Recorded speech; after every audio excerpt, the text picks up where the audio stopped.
नमस्कार साथियों, आज हम लोग बात करने वाले हैं यूजीसी के द्वारा जारी दिनांक 13 जनवरी 2026 के नए नियम। जैसे ही ये नोटिफिकेशन जारी किया गया, वैसा ही सोशल मीडिया से लेकर के जमीनी स्तर पर इसका लगातार विरोध हो रहा है। आखिर इसका विरोध क्यों हो रहा है, हम जानते हैं। तो सबसे पहले हम ये जानते हैं कि यूजीसी क्या है।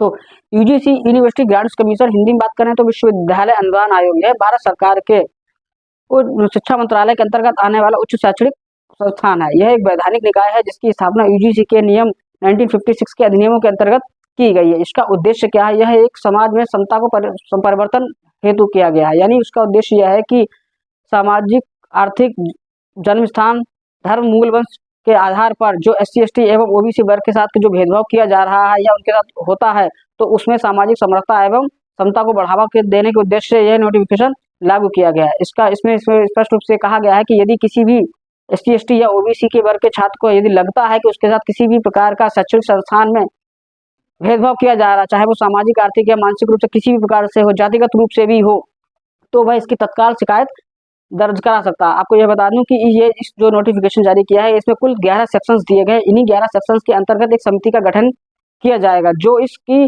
शिकायत को दर्ज कराएगा। यदि पीड़ित छात्र को लगता है कि उसके साथ भेदभाव हो रहा है, वो तत्काल इसकी सूचना जो लिखित, मौखिक या ईमेल के माध्यम से भी कर सकता है। साथ ही यदि वो चाहता है तो उसकी पहचान को गोपनीय भी रखा जाएगा।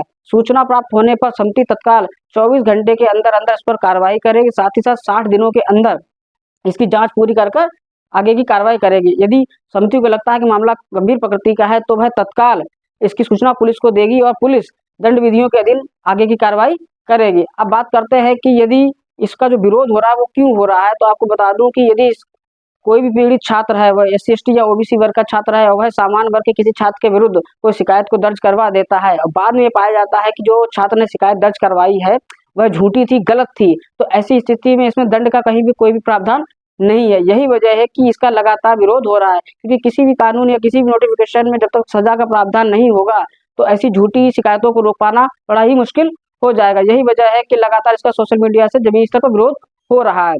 अब बात करते हैं कि इसमें जो है, जो जहां सामाजिक समरसता और बंधुता की बात की जा रही है, तो ऐसी स्थिति में न सिर्फ वर्ग संघर्ष बढ़ेगा, साथ ही साथ आपसी भेदभाव और बढ़ने की उम्मीद है। साथ ही साथ जो सामान्य वर्ग है उनको एक आक्रांता के रूप में परिभाषित करने की कोशिश की जा रही है, ऐसा प्रतीत हो रहा है। साथ ही साथ में यह जो आर्टिकल 14 व 15 संविधान का अनुच्छेद कर दिया गया, इससे भी लगातार सामान्य वर्ग के छात्रों को वंचित करने की कोशिश की जा रही है। तो समझ में आई होगी।